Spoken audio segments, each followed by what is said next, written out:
development economists say that if you start at the bottom, your chances of climbing to the top are small because the top is already crowded.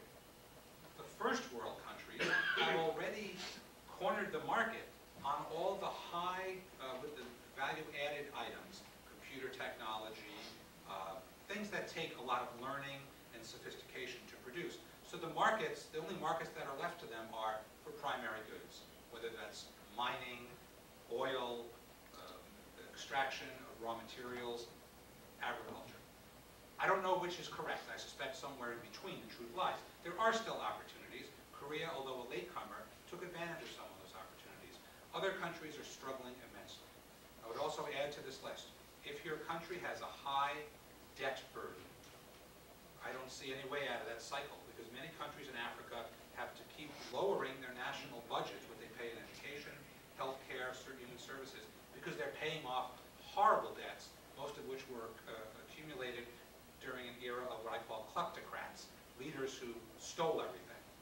That's a word that does not go through spell check also. Kleptocracies. So these are some of the factors. I wish I knew more, but it's a very good insight. Some countries make it, some don't. Teresa? When you were talking about building bridges to other worldviews and developing a consensus on human dignity and rights, you know, it called to mind for me the impact of university students on such things as sweatshop labor when it had to do with the products that appear in your college bookstore, you know, the sweatsuits and all that kind of stuff. I mean, that really made an impact, and it was crossing boundaries. The impact of the cell phone and internet, you know, comes into that as well. I'm also thinking of the, for example, the university students in Chicago in a law school who did all this homework on people on death row, and they really are having an impact now on people, the way people think about death row. So I think you're onto something there. You know, the means of communication, in particular, are really important. The cell phone and text messaging had a lot to do with what happened in the Philippines, and we're having a generation of people that are growing up. This is like, you know, just picking up your old handphone. You've got the heart of an activist, and I see some young people in our crowd, and I spend a lot of my time urging people to get involved. There's a cost to getting involved. It takes time. What did Oscar Wilde famously said, that the problem with socialism, it takes too many evenings.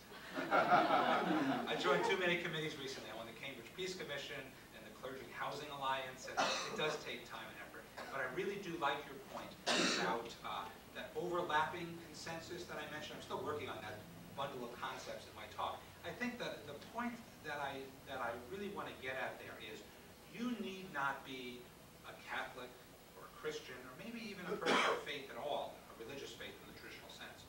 Good spiritual people, people who have a sense of values, could come from any tradition.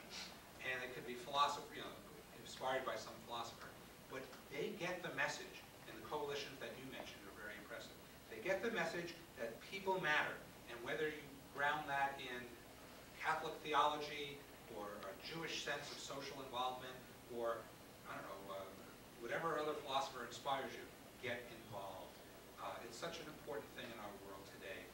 And you know, any good that's ever happened has happened because people formed a coalition. Think of our civil rights movement of the 1960s. We wouldn't have gotten rid of the Jim Crow laws. We'd still be stuck with a lot of inequities, legal inequities. We already have some social inequities based on race, but it would be much worse if people from all parts of the spectrum didn't come together and protest against racist laws and policies. So I'm a big fan of that banding together, and I see some of it happening in the